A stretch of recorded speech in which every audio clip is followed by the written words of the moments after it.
Wake Up America, I'm Rob Finnerty alongside Mercedes Schlapp. Supply chain issues are causing a chain reaction throughout the country. Companies small and large are being affected with the important holiday shopping season now fast approaching. Really, it's already here. But the question now is, how bad will it get? Yeah, it seems like it's going to be very challenging. But joining us now to break this down is the president and CEO of the Toy Association, Steve Pasierb. Steve, good morning. Good morning. Thanks for having me on. Steve, it's our pleasure. Toy makers, according to the BBB, make about 60% of their annual profits right around the holidays. How big a problem is what's going on right now coast to coast?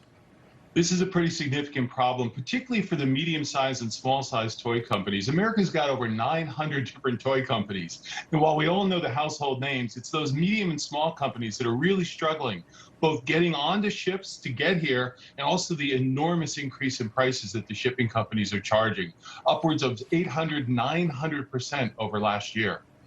Jeez. Wow, that's significant. And then there's this growing concern as we're coming into this holiday season.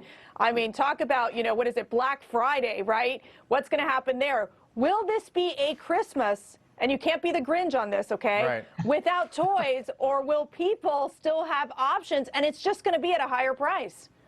Well, there's absolutely going to be toys for Christmas and Hanukkah, no question about that. Where you're going to see some issues is on selection, variety, you may the kind of things that you come to expect as a consumer. And also as a nation, we've kind of trained consumers, if you will, to wait for Thanksgiving, wait for Black Friday, wait for those big sales. In a year where all consumer products are going to be in short supply, it's not a year to do that. The sales aren't going to be as big.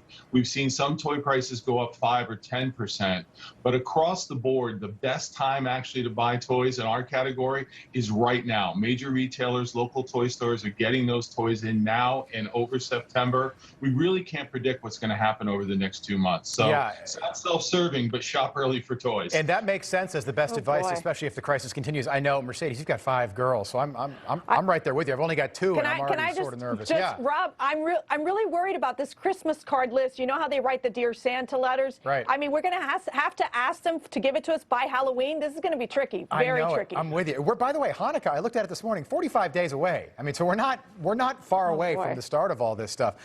Steve, I want to push back just for a moment. So now is the best time to shop. I've already started shopping. We rely on Santa, but I've already started the supplemental gifts, the stockings, things like that. But is the messaging wrong, particularly from the administration? The administration didn't say that we shouldn't. The administration said we should start shopping right now, whereas I almost think we should be telling people to shop normally, as they normally would, instead of rushing out to stores and making the crisis worse right now in the short term. Well, yeah, I mean, we don't want to have people out there hoarding and things like that for sure. But what we know, again, you said it earlier, we are very much a seasonal business. So our products usually tended to come in August, early September. Major retailers were well set by Labor Day. I mean, everybody always gets crazy. The Christmas stuff is out and it's only Labor Day.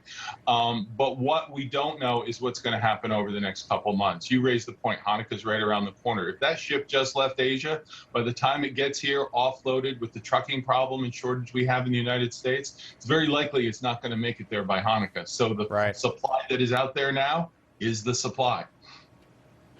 Just a quick response here. We're seeing a shortage of truck drivers making these deliveries. Also, the USPS slowed their arrival time. Yeah. I mean, it looks like online shopping is going to be a very problematic issue this year. What do you think? No. Online shopping is part of what got us into this situation. American consumers have been learning how to shop online. Grandmas who never had any intention of buying online are now really good at it. So that has driven a lot of this. But we've got an end-to-end failure, from the factories in Asia to the ports in Asia to the shipping lanes of the ocean to our own ports and our own trucking industry. So everywhere step along the way, this system has broken, and it's actually a global crisis. So while it was great to announce Port of LA was going to stay open 24 hours, and they are amazing people in Los Angeles. Yeah. The fact is, moving an additional 3,500 containers is only 1/3 to 1/6 of a shipload. So in the course of a week, it helps, but it nowhere addresses the 50-some ships sitting out in the Pacific Ocean waiting to get here. Yeah. So 11 days to get here from China, plus however long they're anchored out there, waiting, then the trucking. Used to be one ship sitting out waiting. Exactly. No, you're exactly. Great point, especially in Long Beach. Steve Pasierb, great having you on. By the way, those shopping malls, I swear it was August and they had already flipped. You know, they'd already made that holiday flip. It already happened. Good to see you. Indeed. Thanks so much for the update. We appreciate it. A lot more coming up on Wake Up America, so don't go anywhere. And a reminder, by the way,